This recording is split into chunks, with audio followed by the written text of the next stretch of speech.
Before I start the episode of Dad is Not a Noun, I want to thank my sponsor, the Real Dads Network. The Real Dads Network is a resource and network organization that provides information and opportunities to improve the lives of Black fathers. Through activities and events, the RDN promotes and portray positive Black fathers worldwide. For more information on the Real Dads Network, go to www.realdadsnetwork.org, as well as the link will be in the description below.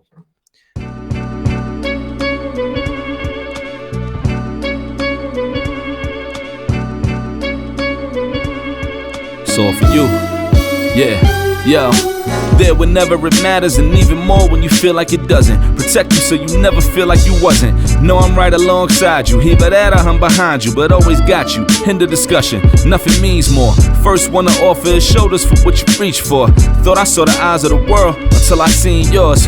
And know that I ain't see a better view yet. I'm with whatever, so don't ever you fret. Know that you covered, not a hurdle or a heartbreak to change what a partake. Cause none of them won't ever get comfortable in your walkway. My job is to aware you, fully loaded, prepare you for all of the above that I'm never letting get near you. But still in all, give you every advantage I found. Couldn't find a better fit for them, along with my crown. And since the baton was passed, I've been down. Cause failing's not an option, and dad is not a noun, not at all. My message to any dad, man, first off, know that, yeah, it is a hard job, but it's the greatest job in the world.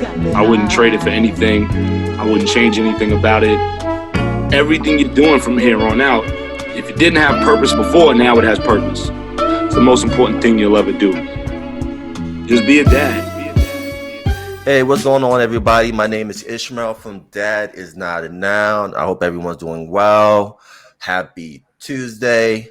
Today, I have a great guest with me today because I want to touch on the topic mental health and sports, because often they go together. And then when you have athletes on, rarely you hear people ask them, like, how are you doing? How are you doing mentally? What is going on with your life? It's usually like what you're doing on the court. And so I'm truly privileged to have this brother on, Antoine Mason, awesome brother. Everybody know him from his dad, the great Anthony Mason, from Auburn University. Had an amazing game against Kentucky. And just recently, he became the 2021 Hoop in the Sun champ and MVP.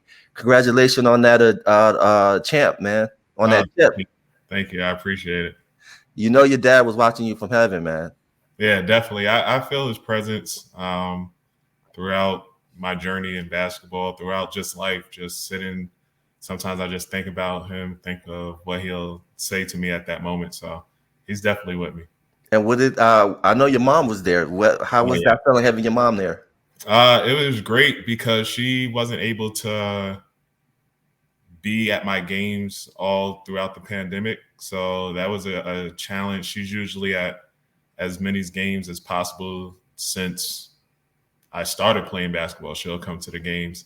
And then when I started my professional career, she always made it out. But last year, she wasn't able to because of the pandemic. So it was like a year of her not being able to see her baby play. And that's awesome. And then also talk about the challenge of the pandemic, because, you know, we're still kind of getting out of the pandemic. How was that for you mentally challenging? Because I know physically you kept yourself in shape, but for that entire year, you know, you couldn't really kind of play ball. So how were you able to keep yourself mentally together through that time? It was very tough. The start of the pandemic, I was in Canada, and then they canceled our season. So came back home, was just working out with my best friend, Antoine, same name as me. We were just grinding at my house. And then they locked up all the hoops outside. They took the hoops out. So we're like, yo, what's going on? But I had like a hoop at my house that I was shooting on. But then I found this school that they didn't take the hoops off. And it was like a hidden gym. So we were just working out every single day outside. Eventually, we found the gym inside, but it was like a lot of rules and a lot of regulations that we had to go through. And then I had the blessing of being able to play in Spain. But it was very, very, very difficult. Not, being around family, especially during a pandemic. I'm thinking about my family. And then this year, 2020 was the second hardest year after 2015 when my dad passed. The person I said, Antoine, he passed away when I was in season. Right. And that threw me off. That messed with my mental, really, because he was 23 going on 24, and we talked every day. Like I said, we worked out every day. So if you saw me for the last 3 years, 3 summers, you saw him. If you saw him, you saw me. We were just really working out. That was my best friend, my little bro. So losing him, having to hear that he passed away, and I couldn't fly back out because of the pandemic. That really messed with me. Then that really made me think about my family, and if I'm making the right decision of playing at this moment, or should I, try to find a way to get back home and make sure my family's okay. I mean, I was 6 hours ahead, so I was still able to communicate with my family, throughout the day, and FaceTime here and there. But that losing your best friend, that takes a toll on you. Like basketball, I was focused. I was trying to focus, but it was difficult. It was very difficult. Right, because I think sometimes too is that when you, as basketball can be a distraction, but sometimes it may not be the right distraction. Because when you get off the court, you still have to deal with those emotions that you feel. Losing your best friend, losing another best friend, which was your father. Your father was your best friend. But how were you able? What were some of your coping mechanism that kind of helped you through it? Yoga. I was doing yoga myself. That's something that mentally helped me for the last 3 years. Just doing yoga. I tried it before when I was younger. As a family, it was me, my dad, my mom, and 2 of my cousins, and we tried it. Brigham yoga. It was hot. We all just kind of went as a family. Wasn't taking it as serious. We tried it, Right. But it was just fun to see who was gonna last the longest. Me and my cousin did, and then after that, we never really went back. And I was like, you know what, that actually was good. And I was just doing studies on it, and I got into yoga and really start taking it serious, and just saw the transformation of physically being able to be more flexible, healing quicker, not really being in pain after games. And then just mentally, it brought me to another level state of mind of, even with pressure or like the high intensities of the game or just in life, I could just control my breathing, control my mental state. So that really helped me. And then when I was in Spain, like I said, it was difficult because it was a pandemic, so we couldn't really go outside. It was a curfew at 8 o'clock. I felt like I was a little kid. So we just had, we'll have 2 practices back, one in the morning and one in the afternoon, and then we'd go home. So basketball was, that year was taking it. Last year it was a toll because it was no freedom of just doing anything. It was practice, go to the home, practice, go home, practice, go home. And, when I was doing yoga in my room and stuff, just trying to mentally get myself right. And then I would play video games, Madden. Okay. So that would clear my mind. I was just playing different games just to, trying to distract myself in that way. And then talking about games real fast, I know I'm directing the question a little bit, but talking about the gamer, why the name Sonic? And I saw on your IG logo, Sonic the Hedgehog. Is Sonic your favorite character? Yeah. Okay. Since I was a kid, being at my, spending time with my grandma or whatever, it was a bunch of family members, a bunch of my first cousins, and they used to call me the problem child, or the guy that got in. I felt like I was Alvin and the Chipmunks, because anytime my older cousin would cry or or something would happen, all you hear is Antoine. I was like, I didn't do anything. So like everybody just, I was always getting into something, just innocent things. But when they knew I was quiet and nothing was happening, they knew I was playing Sonic. Like that was my game. Sonic 2, Sonic 1, Sonic 2, I would just be playing it on Sega Genesis and just lock in. And then when I was done playing that game, I would try to be as fast as him, run like him. So that's been my favorite character since I could ever remember. So yeah. And do you take some of Sonic's characteristics on the court? Yeah. Personality, definitely. And then also, you didn't like Sonic 3? No, I liked it with Knuckles. It was cool. I play all the games. I still have some that, like, I have some on my phone. I have the old Constellation, Sega Genesis, and then on my PS3, I still have a PS3. I don't use it often, but it had like a Sega collection that just had all the games. So I used to love playing that.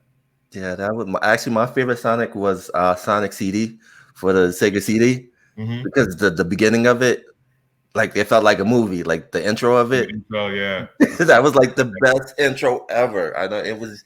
I was so hooked onto it. And then also, I think you probably know because you're a big Sonic person. You heard about the story of Michael Jackson producing the music for Sonic 3. Nah, I didn't know that. You never knew what? No, Did you know back in the days, Michael Jackson? You remember Moonwalker for Sega Genesis, right? Yeah. The story was that Michael Jackson was a fan of Sonic, the Sonic game. Yeah. And so the guy that was the lead designer of Sonic 3 handed him the rough draft of Sonic 3. And Michael Jackson started working on the music. Oh wow, that's dope. And what happened was Michael Jackson didn't like the sound. And so he didn't like the sounds. He wanted his name off the credit of the game. Yeah, I'm surprised you didn't. Oh man, I didn't know that one. I gave you a little nugget right there. Something every day. But going back to mental health in sports, one of the powerful quotes that I read in the New York Times that your mom quoted in the New York Times. She always constantly told you, what was it? Don't let basketball use you. Use basketball. Talk about that. Yeah, that's one of her famous quotes that she used to always, tell me, and it was just more so don't let people like take advantage or like get everything out of you. Like obviously you love the game. It's your passion, but make smart decisions like on and off the court. What's going to be best for you or beneficial to you. Don't I'll drive all the way over here and play this game. Like, for instance, like a summer league game or whatever. Oh yeah, I'll drive all the way over here, whatever. And it's not beneficial to you as, like the competition isn't good or whatever, but, make sure that whatever you do is beneficial to you. So she said that even with as far as going to school, make sure you get a degree, make sure you take advantage of that time. And I have my master's as well, so it was I took advantage of having a free scholarship, playing basketball, what I love to do, but having something for the future after basketball stops. And I think that's important too, because I think what happens is in our society, when it comes to athletes, we like to put them in a box, right? Like you're just a professional player, and that's it.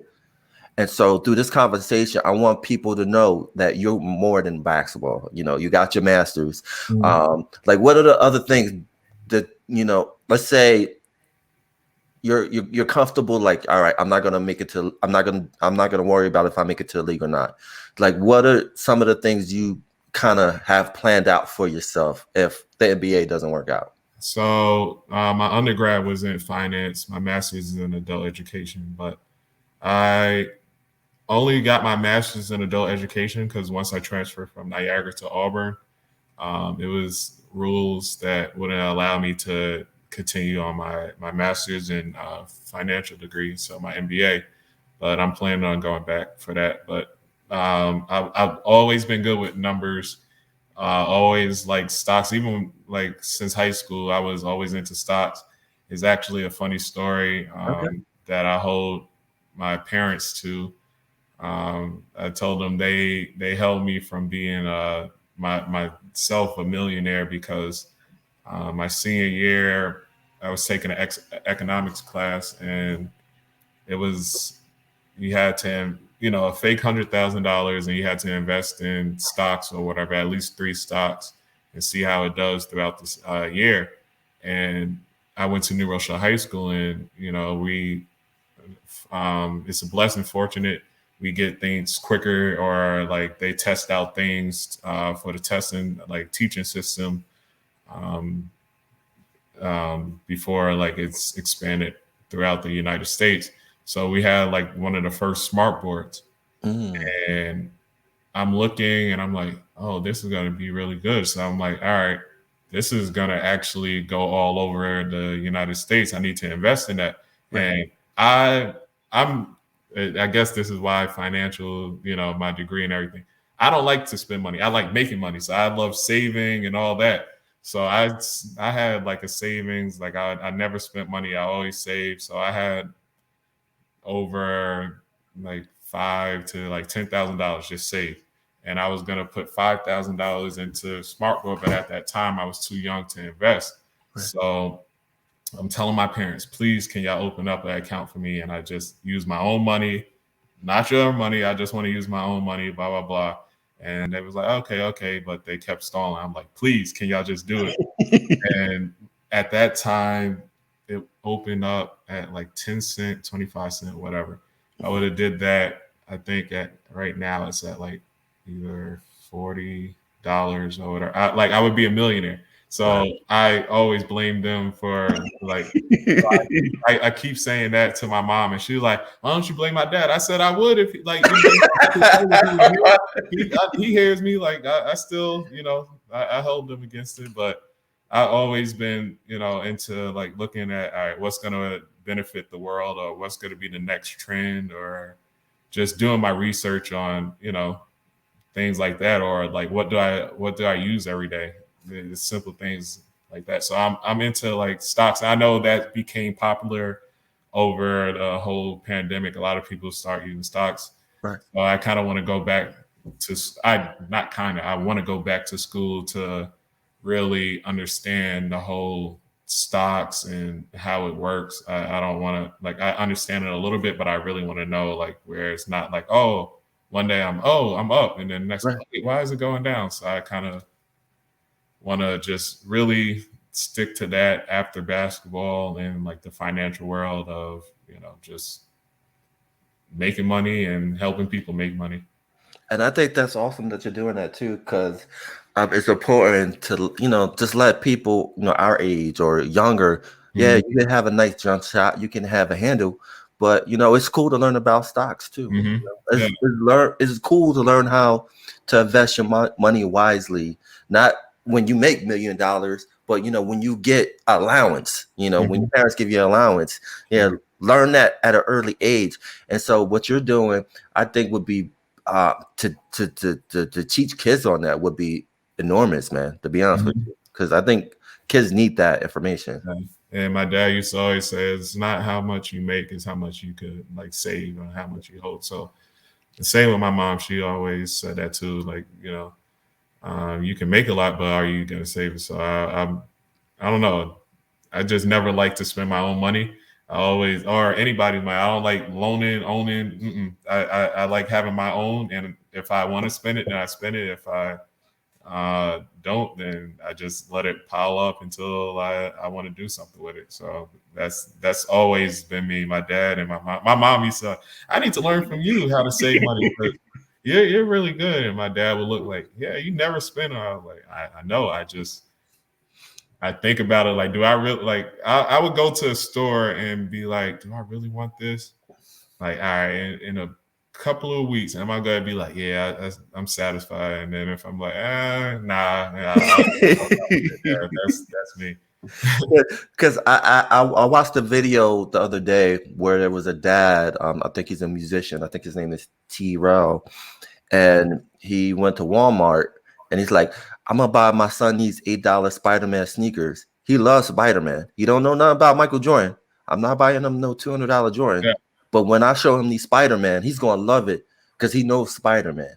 Mm-hmm. And so I think that's an important lesson in life too, is that, you know, it's about what people love, but at the same time knowing that sometimes you don't need to spend $300-400 for something. Or you could do something as simple as getting something that they love, and it's probably like $2.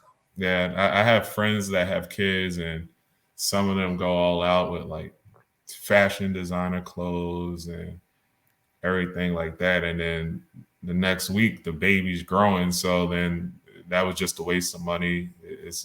Or they'll like buy something expensive, and the kid would just like the little shiny keys or whatever, or like a box. Like, so, I mean, I learned from the people that had the experience of telling me, like, you know, just giving me their life stories of their mistakes and things that they did well, and I just apply it to me. It's beneficial to me. Like, yeah, I spend on certain things that I want. You know, it's a time and place, but I heard from Marshawn Lynch a couple of weeks ago, and I like it because he's always been good at saving his money. And he was like, if you're about to buy something, think, can you buy it twice? Like, can you buy it like twice? And if you can't, then just don't. So I'm applying that as well. So things that I'm like, do I want that? Can I buy it again if I want? So it's, you know, people probably watching this like, wow, he's cheap, but No, you're smart with your money. It's not cheap. it's about, you know, stretching that money to as long as you can. You know, everybody could, you know, have a moment in time where they have a bunch of money and they're balling out. And like my dad told me, you know, it's times where he made a lot and then he realized he spent so much, and it was like that went by fast. So I just learned how to try to stretch it as long as I can, live a satisfying life. You know, you don't have to always flex on people. That's like I guess I'm blessed. I know I'm blessed that I had a dad in the NBA, and I had, you know, everything from, you know, mink coats to driving and Bentleys and Benz and all that since I was little, that it doesn't impress me as much as, you know, people that's growing up that didn't have it and now they see it or they touch it and like, oh, I gotta get it. So it's definitely a blessing that I had a dad that, you know, and a mom that she handles her own. And my dad, you know, obviously being an NBA player, had that type of lifestyle. For me, where it's not impressive. You know, you see cars and stuff like, oh, that's nice, but it's not like, oh, like I gotta do this, I gotta do that. It's not that impressive to me. And your father was an amazing man, and there was a quote in the New York Times I'm going to read to you. Kind of signify the type of father he was. You don't put pressure on your kids to what you did. Mm-hmm. I want them to achieve their dreams. Mm-hmm. Talk about that quote. My parents did not introduce. I always wanted to play basketball since I was, you know, a kid going into the garden. Just listening, like, you know, I was too young to understand what was going on. But when I heard my dad's name, I just smiled, and my mom would be holding me like, "Yep, that's your dad." So I got older, and I always wanted to play basketball. I always had a basketball in my hands, but they introduced me to every sport before basketball. So I would try different sports, and I would go back to basketball. Like, I'll come back home and try to shoot on the hoop. This, that, blah, blah, blah. The only sport they didn't allow me to play is football, because when I wanted to, it was like the year of the concussions. Everybody had a concussion. So they was like, nah, that's not for you. And when I really, you know, wanted to play ball, I always played ball. My dad was like, you don't have to do it for me. It's and he was like, but if you do it, then do it to your best abilities. Don't just BS or whatever. So I always, understood that. And then I didn't want to embarrass, my dad. He made such a big name that when I was on the court, I didn't want people to be like, oh, yeah, you're not you always, when I grow up, oh, you're not like your dad or whatever. Yeah, I'm not 6'8", I'm not 6'7", but I'm special at what I do in my own abilities at what I do. So, when people used to try to say that when I was younger, oh, you're not your dad, or you'll never be like your dad. I was like, okay, like I'm gonna be Antoine Mason. I always wanted to be Antoine Mason. I never wanted to be Anthony Mason's son. I wanted to be Antoine Mason. Oh, and his dad's Anthony Mason. So that's always been me. And I was blessed to have a special dad, and he worked me out during the summers, like after college. Really worked me out on things I did well, things I didn't do well. So I just kept seeing the progression as I got older and as I kept developing my game. And I still apply the things that he has taught me to my game and just keep expanding.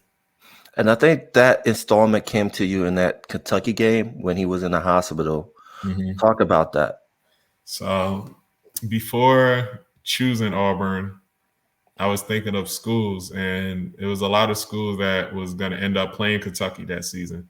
So he was like, oh, okay, you got to play Kentucky. They always have people that's going into the NBA. You ready for that? I was like, yeah, I'm ready. I just led the nation in scoring. He was like, it was actually funny because they had Willie Cauley-Stein. He was coming back that year. So he was like, they got a 7-footer that could guard 1 through 5. You sure if he put, I said, nobody on this planet could guard me. Like, that's always been my confidence. I was like, so I was ready for that. So, I knew coming into that game, like throughout the whole season, my teammates kept talking about it. Like, all right, we're playing Kentucky. But we had a whole season, and then it finally came there. But unfortunately, my dad was in a hospital. So, I was when he first went to the hospital, it was I flew back after my Ole Miss game. And my intentions was I'm staying there until he gets out the hospital. And I was like, I'm staying with you, Dad, until you get out. And he looked and was just shaking no. And he started bucking the thing, and his heart rate was going up. I was like, Dad, you want me to finish the season? And he was like shook his head, yes. So my whole thought process going into that Kentucky game was, if I'm leaving my dad's bedside, it has to be worth it. It has to be worth it. So it was, we lost, but I made a name for myself going against all those star athletes and being the best player out there on the court. My whole mindset was just so locked in that what was it? A couple of years ago, I was able to watch the first game because I didn't really remember that game, right, because of everything that was going on. I just knew the first shot I took, it was a floater, and Carl Anthony, I was practicing it throughout the whole week. Like, all right, they have 12 players, shoot floaters, whatever, get over. My first floater, he blocks. And I'm thinking it's going out of bounds. So, I shoot a floater, he blocks it, I fall. Somehow they save it. And I was like, oh, no, that's embarrassing. That's never going to happen again. So that's the only thing I remember. And after that, I locked in, and then I was hitting threes, scoring on anybody that was guarding me, especially Willie Cauley-Stein. I don't know why, but anytime I saw him, it was like, you can't miss. And then, they had all the talented players like Devin Booker and the Harrison twins and Tyler Ulis and all of them. But when I was guarding, when they was guarding me, it felt like target practice. Like, it was just practice. I was like, all right, y'all don't know what I'm dealing with. Like, I have a lot that I'm dealing with, and who's ever in my way, they're just going to feel it. And then we played them my last game of college in the tournament, and I did the same thing to them. I outperformed them, and, it was just mentally just like, all right. At that time, the second game, my dad passed away already. Yeah. But it was, all right, he talked about Kentucky. They're just going to have to feel it, and it's not going to be a fluke, because that's one thing that my dad always told me was, you can have a good game, but can you do it again? Can you do this? So that's all. It's things that he, put pressure on, like just competition. He knows I'm very competitive, so he'll be like, "All right, you did that, so what?" It was actually funny after that Kentucky game, the first one. I was at school, and then my coach Bruce Pearl was telling me, he was like, "You're leading the SEC in 3-point percentage," and the only reason I stayed that extra year in college was to prove that I could shoot threes. Right. Because I led the nation in scoring. I was like, I should have, and could have left my junior year. I was like, I'm gonna prove to everybody that I could shoot threes. So he was like, you're leading the SEC in 3-point percentage. And my dad used to always get mad when I shoot threes, or too many threes. He'd be like you're messing up your shooting percentage. So now that my shooting percentage is the highest in the SEC, so I went back to the hospital, and at that time he had, the ventilator, he couldn't talk. So I'm like, Dad, for somebody that you said can't shoot threes or shoot too many threes, I'm leading the SEC in 3-point percentage. And he just looks at me, and he couldn't talk, but he went like a so. And we just started laughing. You just see him laughing. My mom's laughing. We're all laughing. So, having that mental toughness from somebody like my dad and my mom, my dad was going through what he was going through in the hospital, but still had the right sense of mind and didn't let that get him down throughout that process. And, my mom, she's my rock. She's strong. She doesn't get a lot of credit because everybody knows my dad but she's a tough person, and she's, entrepreneur and does her own thing. And, I just have two heroes that I look up to. So I definitely appreciate them both. And they just installed so much into me that in my mind, I can't fail. Failing is not an option. I have to get it done. And you have, man. And bro, this has been an awesome conversation. I wish we can talk more, but I know you got things going on. What words of advice do you have for kids that's coming up that want to make it to the league, or, they find that love for basketball? What advice do you have for those students? It's a sacrifice. You're going to have to sacrifice time from your family, sacrifice time from your social life, especially in this era of social media, and being on the court and just working on your game and finding the right trainers to help you as well. And, there's going to be some points, emotions where you want to cry, and you're going to cry, and you're going to be upset, and, you're going to have days where you're really happy and everything just seems like it's perfect, and you just got to find that even keel, that balance of, you can't get too high on your highs and too lows on your lows, and just keep working, keep grinding. And, as long as you're giving it your all, and, you find ways to just keep getting better, you can't be mad at yourself. You just have to trust the process, trust God, put God first. That's most importantly, put God first, and, just let him guide your path. And that's important. And before we end this amazing conversation, it's up to you. Feel comfortable to talk about it, but what was the last conversation that you can remember you had with your dad before he passed away? Talking, when he was still talking? Yeah. It was actually it's a segment of conversations that stick to me. The last time he was in Auburn, he, came to visit, saw me practice, and usually after I practice, me and him usually do extra stuff. But this time he was just sitting there and had the manager's rebound and telling me what to do. So after I worked out, me and him was just sitting in the arena, just sitting there, and he said, 2015 is going to be the hardest time in your life. If you could get through this, you could get through anything. Wow. And he wasn't thinking of, him passing, but it was just those words always going to stick to me as, what happened. He ended up passing and everything, because my aunt just passed, my great aunt just passed a month ago before him. And, I was coming off an ankle injury. So I'm thinking all that. I'm like, I'm going to bounce through this. And, it's my senior year, everything like that. Right. and then him getting sick and then passing away, that threw me off. But every time I have bad days, I'm like, if I could get through what I dealt with in 2015, I can get through anything that sticks in my head. And then basketball wise, I played LSU, and he was supposed to come to that, but he was feeling under the weather at that time.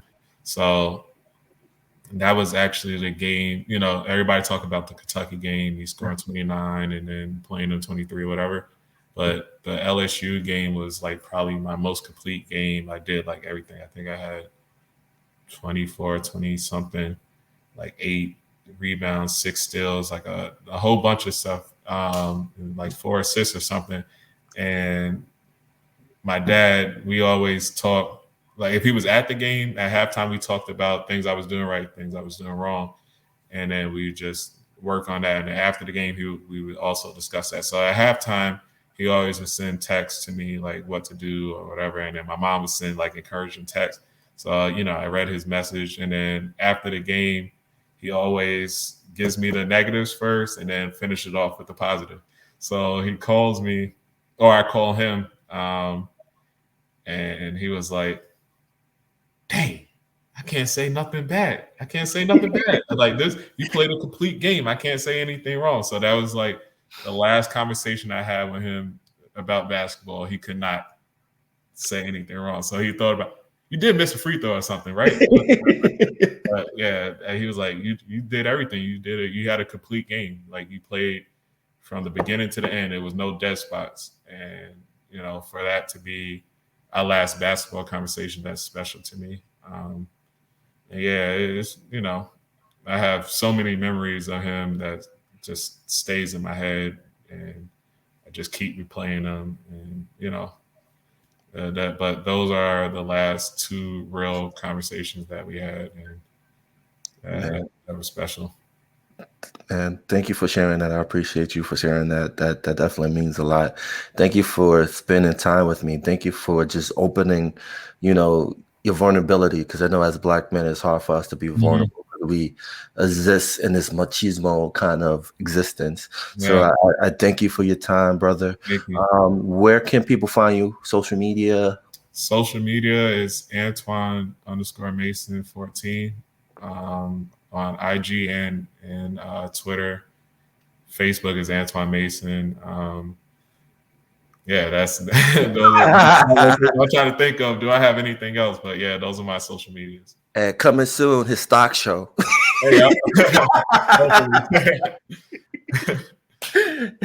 But brother, I appreciate you, and we're out. Peace. Thank you.